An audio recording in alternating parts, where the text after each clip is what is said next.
factory of 488. So 488, it can be written as 2 and 244.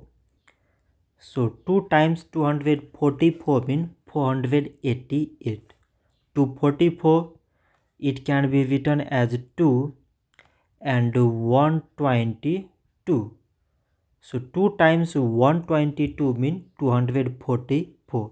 122, it can be written as 2 and 61.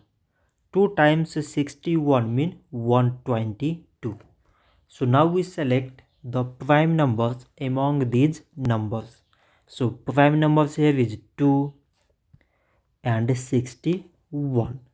So we can write 481 is equal to product of all these prime numbers, that is 2 times 2 times 2 and this 61.